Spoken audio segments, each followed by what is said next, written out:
Cause I'm in the stars tonight. So watch me bring the fire, set the night light. Shoes on, get up in the morning, cup of milk, let's rock and roll. Kink out, kick the drum, rolling on like a rolling stone. Assalamualaikum warahmatullahi wabarakatuh. Perkenalkan, nama saya Mersiana, NIM 142.20.034, Prodi S1 Manajemen Malam. Nama dosen yaitu Enda Puspitasari, SHMKN. Saya akan menjelaskan tentang leasing atau sewa guna usaha.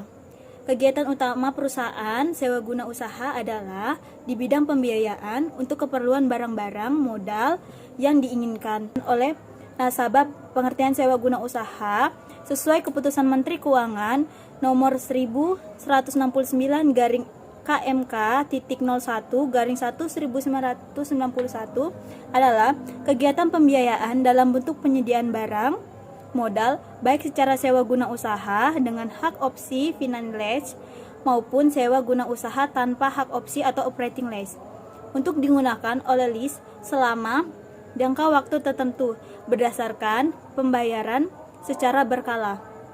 Sedangkan pengertian secara umum sewa guna usaha adalah perjanjian antara lessor atau perusahaan leasing dengan lease nasabah di mana pihak lessor menyediakan barang dengan hak penggunaan oleh lease dengan imbalan pembayaran sewa untuk jangka waktu tertentu.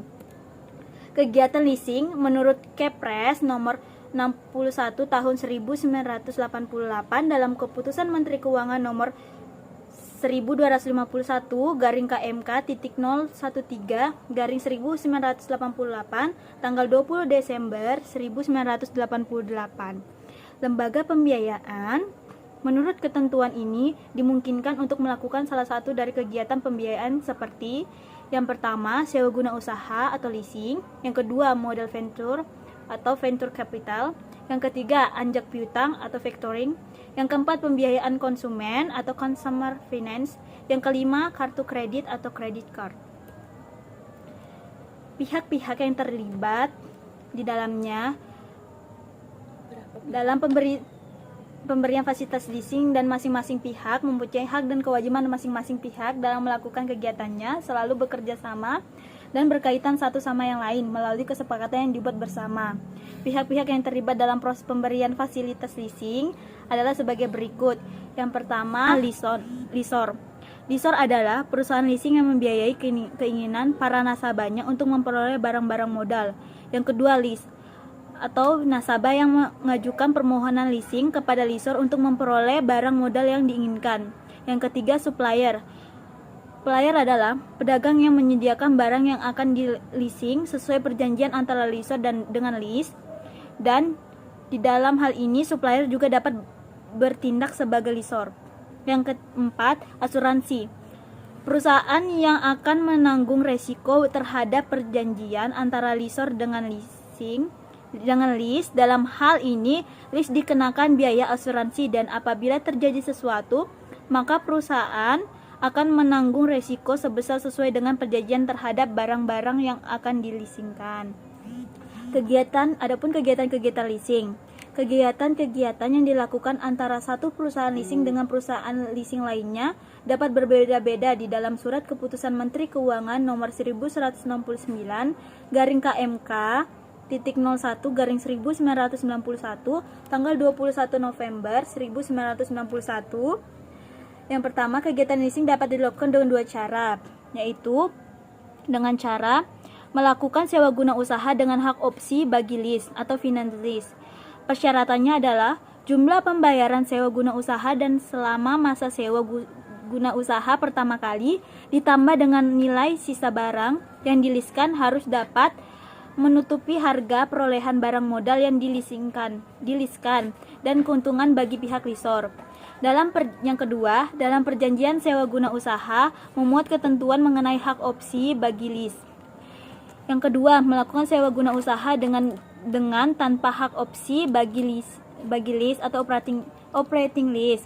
Ketentuannya yang pertama, jumlah pembayaran selama masa leasing pertama tidak dapat menutupi harga perolehan barang modal yang dileaskan, ditambah keuntungan bagi para pihak lessor.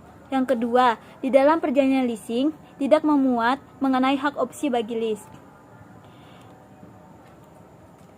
Dalam praktiknya, transaksi finance leasing dibagi lagi ke dalam bentuk-bentuk sebagai berikut. Yang pertama, direct finance lease.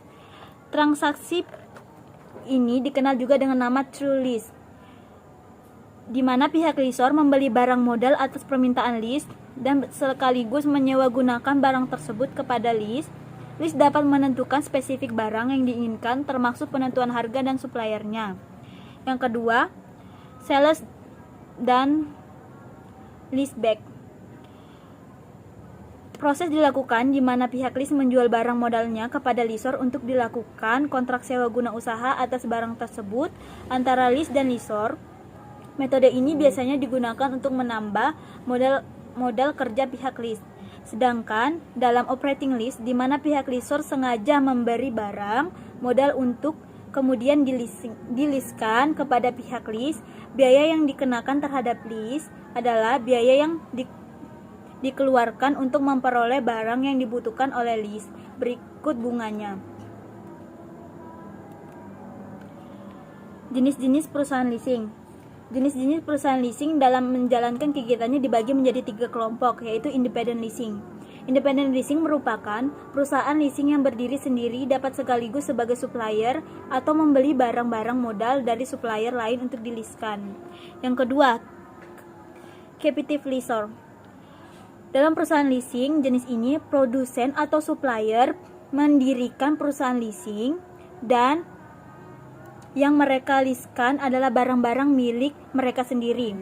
Tujuan utamanya adalah untuk dapat meningkatkan penjualan sehingga mengurangi penumpukan barang di gudang atau toko. Yang ketiga, lease broker. Lease broker adalah perusahaan jenis ini kerjanya hanya mempertemukan keinginan lease untuk memperoleh barang modal kepada pihak lessor untuk dileaskan. Jadi dalam hal ini, lease broker hanya sebagai perantara antara pihak lessor dengan pihak lease. Adapun isi perjanjian di leasing. Isi kontrak yang dibuat secara umum antara lain memuat yang pertama nama dan alamat leasing, yang kedua jenis barang modal diinginkan, yang ketiga jumlah atau nilai barang yang dileasingkan, yang keempat syarat-syarat pembayaran, yang kelima syarat-syarat kepemilikan atau syarat lainnya, yang keenam biaya-biaya yang dikenakan, yang ketujuh sanksi-sanksi apabila lease ingkar janji. Adapun prosedur permohonan leasing. Setiap permohonan yang diajukan oleh pihak lease haruslah langsung ke pihak lessor, baik secara lisan maupun tulisan. Oleh pihak lessor akan dipelajari secara seksama sehingga pada akhirnya nanti tidak akan merugikan pihak lessor akibat terjadi kesalahan analisis. Prosedur permohonan fasilitas leasing oleh lease kepada lessor secara umum sebagai berikut. Yang pertama, pihak lease mengajukan permohonan untuk memperoleh fasilitas suatu barang modal secara lisan maupun tertulis. Yang kedua, pihak lessor akan meneliti maksud dan tujuan permohonan leasing. Penelitian tentang kelengkapan dokumen yang dipersyaratkan. Kelengkapan dokumennya antara lain, yang pertama mengajukan permohonan secara tertulis kepada pihak leasing yang berisi antara lain tujuan mengajukan leasing serta cara pembayarannya. Yang kedua, akte pendirian perusahaan jika lease berbentuk perorangan terbatas atau PT atau yayasan. Yang ketiga, KTP dan kartu keluarga jika lease berbentuk perorangan. Yang keempat, laporan keuangan neraca dan laporan laba rugi 3 tahun terakhir jika lease berbentuk PT. Yang kelima, slip gaji dan bukti penghasilan lainnya jika lease berbentuk perorangan.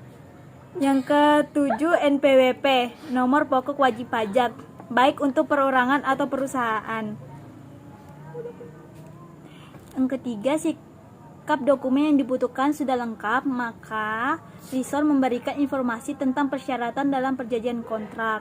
Yang keempat, pihak lessor akan mengadakan penelitian dan analis terhadap informasi dan data yang diberikan list dengan cara yang pertama, peneliti data untuk mengukur kemampuan dan kemauan list membayar kembali.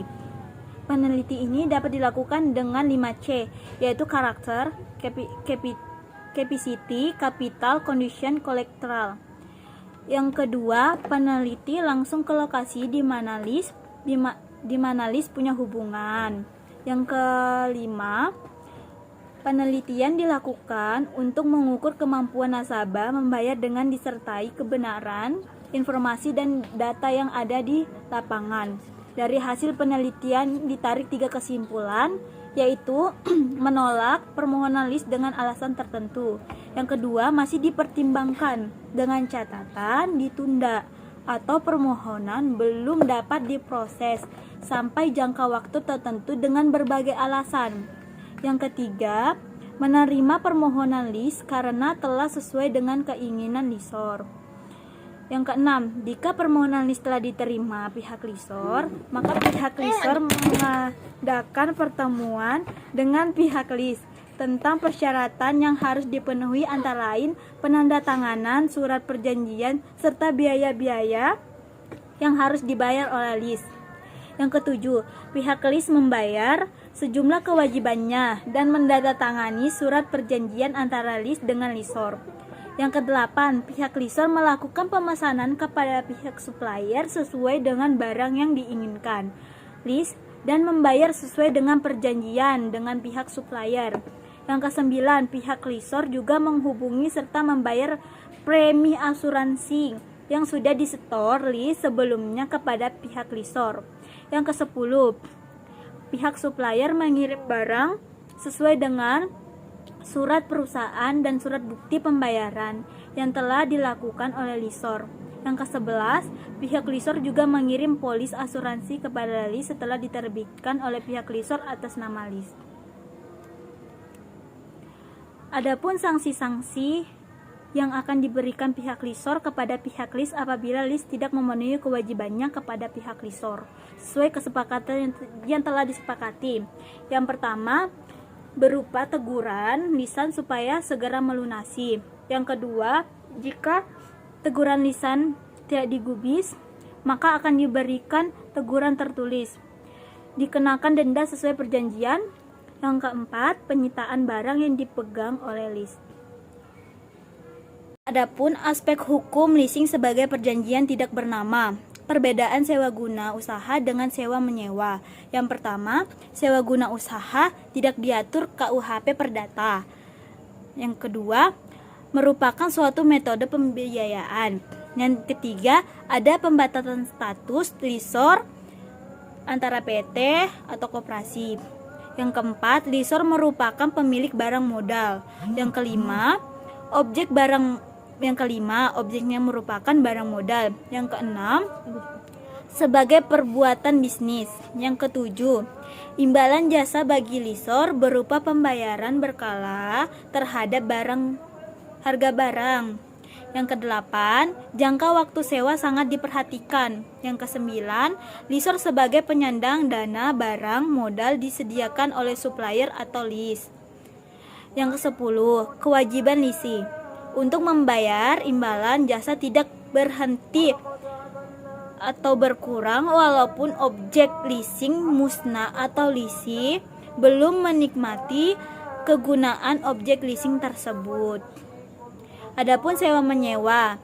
Yang pertama, sewa menyewa itu diatur dalam KUHP Perdata. Yang kedua, bukan merupakan suatu metode pembiayaan. Yang ketiga, tidak ada pembatasan status. Yang keempat, yang menyewa bisa pemilik atau bukan pemilik barang yang disewakan. Yang kelima, tidak ada pembatasan objek. Yang keenam, dapat terjadi bukan karena bisnis. Yang ketujuh, imbalan jasa bagi pemilik sewa adalah berupa uang sewa. Yang kedelapan, jangka waktu perjanjian sewa tidak dipersoalkan. Yang kesembilan, penyewa sebagai pemilik barang yang menyewakan. Yang kesepuluh, kewajiban penyewa hanya ada jika penyewa dapat menikmati objek sewa. Apabila objek sewa musnah, maka penyewa tidak wajib lagi membayar uang sewa. Perbedaan sewa guna usaha dengan jual beli. Yang pertama, sewa guna usaha tidak diatur dalam KUHP Perdata. Yang kedua, merupakan suatu metode pembiayaan. Yang ketiga, barang modal diperoleh lease karena dibiayai lessor. Yang keempat, lessor berkedudukan sebagai intermediasi keuangan. Yang kelima, yang diserahkan adalah hak pakai atas barang. Yang keenam, barang modal menjadi milik lisi setelah menggunakan hak opsi untuk membeli. Yang ketujuh, ada intermediasi keuangan. Sedangkan jual beli itu yang pertama diatur dalam KUHP Perdata. Yang kedua, bukan merupakan suatu metode pembiayaan. Yang ketiga, barang modal hanya diperoleh dari penjualan dengan pembayaran dana yang sudah tersedia. Yang keempat, penjual tidak berkedudukan sebagai intermediasi. Yang kelima, yang diserahkan penjual adalah hak milik atas barang. Yang keenam, barang modal menjadi milik pembeli setelah dilakukan levering atau penyerahan. Yang ketujuh, tidak ada intermediasi keuangan. Sekian dari materi yang saya sampaikan. Kurang lebihnya saya mohon maaf. Assalamualaikum warahmatullahi wabarakatuh.